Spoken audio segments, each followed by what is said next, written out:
What's up, KAG?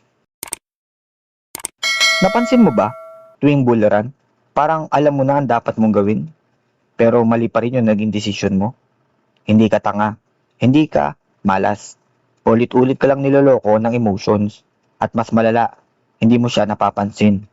Sa video na to, ibe-breakdown natin bawat stage ng bularan, at bakit kahit alam mo na, natatalo ka pa rin. Pag-usapan natin, let's go! Alam mo, yung pakiramdam na nakita mo yung coin, hindi ka pumasok, tapos nag times 2, times 5, times 10. Bigla kang napaisip, late na ba ako? Real talk, hindi ka late. Emotional ka lang. At hindi yan insulto. Normal yan.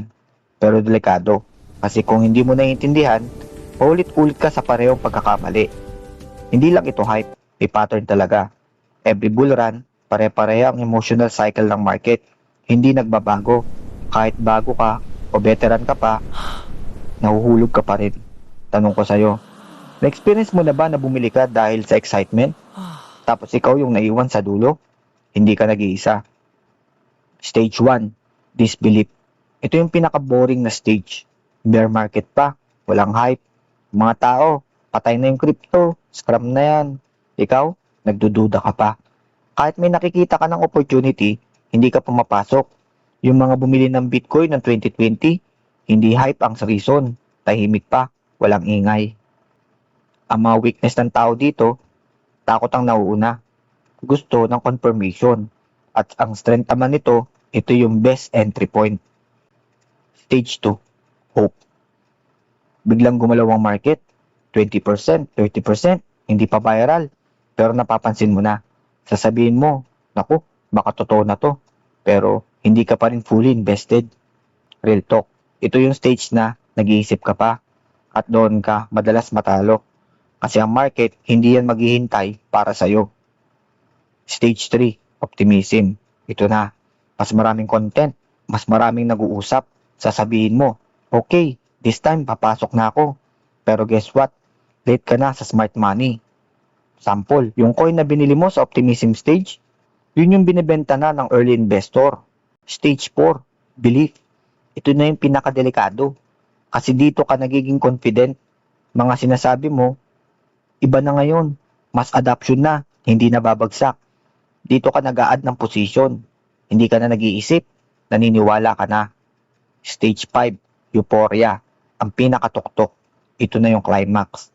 Lahat kumikita. Lahat genius. Ikaw, dapat nag-all in ako. Dito pumapasok ang pinakamalaking pera ng retail. And guess what? Ito rin yung exit ng mga whales. Yung mga nag-all in sa top, sila yung naging bag holder. Stage 6, anxiety to denial. Biglang may dip, sasabihin mo, healthy correction lang yan.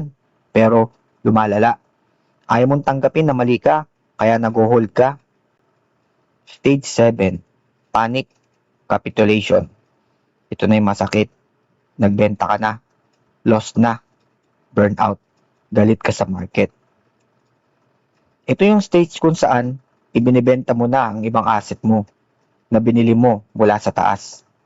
At ang part 10, the cycle, reset. Tapos, after ilang buwan, makakakita ka ulit ng pump at sasabihin mo, next time gagalingan ko na.